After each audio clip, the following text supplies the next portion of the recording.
I wish I could speak this language for a more heart-to-heart conversation. But I think when heart speaks, hearts listen. So language should not be a barrier.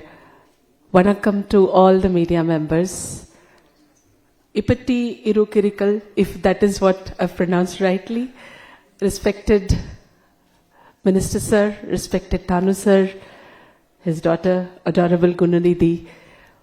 Thank you so much for inviting us to this beautiful moment. In Hindi, there is a saying, जो जहाँ गिरा होता है उसे वहीं ढूंढना होता है. What it simply means is search for things where it has fallen down, and that is circle of life.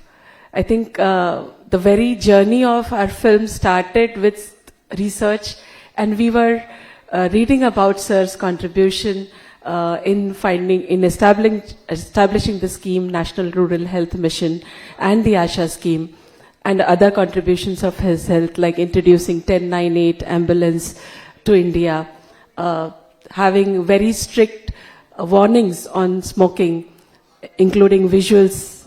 All of that is small little things, but they matter a lot. And at the time when decisions are taken, the impact of that decision may not be immediately measurable. But in 2005, the scheme started, and 20 years down the lane, we see the dramatic, impactful effect of the scheme that was introduced by him.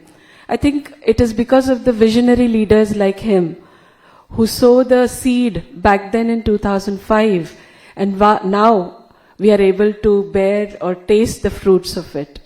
You know, that is, I think, really very, very commendable, sir. Leaders like them assess the crisis which may happen in future, and they start working on it today. That is the power of leadership given to the right hands. And I was also reading, you were very young at that time, sir. You were just 35, and in spite of that, such vision you could bring to the health of India is really commendable. Today we gather not just to speak about a person, but to reflect on the power of visionary leadership in public life. When we talk about transformative healthcare system in India, I think that is one we should not miss. And of course, the credit also goes to late Mr. Manmohan Singh, who had this vision and who empowered him to take decisions in the right direction.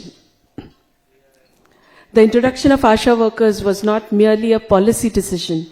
It was a vision that understood India lives in its villages, and that healthcare must reach to the last mile. And it is because of his efforts, women's health, particularly maternal health and infant mortality rate and maternal mortality rate, has come down drastically in India. I think our journey in this direction started at 300 deaths per 1 lakh. Pardon me if the figures are wrong, sir. And in 20 years, we were able to bring that maternal mortality rate down to 97 deaths per 1 lakh birth, which is really commendable. And we have just few steps behind achieving sustainable development goal set by United Nations. I'm very fortunate that I was able to speak about this scheme. I was fortunate that I could mention Sir and late Mr. Manmohan Singh and our Honorable Prime Minister on that World Forum, and I could say that, see, back in my country, there's this health mission, and I must say that this is the only scheme functional in such form which reaches healthcare to the last mile. It happens only in India, and we all must be proud that it is because of his efforts we are able to do this and experience this. This also teaches a very important lesson that leadership is not about occupying a position. It is about recognizing problems before they become huge crisis and act decisively right before it becomes a huge crisis. And I think I won't take much of a time, but few questions that every leader must think of is, what will be my long-term impact? How will my decisions improve ordinary lives? am I building institutions that will outlast my tenure? And I think you've built an institution which has outlasted your tenure, sir. You were serving for 5 years, but 20 years also, that impact is still visible. He deserves a big round of applause. So with that, I can only say thank you so much for listening to me and inviting us all the way from Maharashtra and listen to our story. Please do watch the film and would love to know your feedback on it. Thank you so much.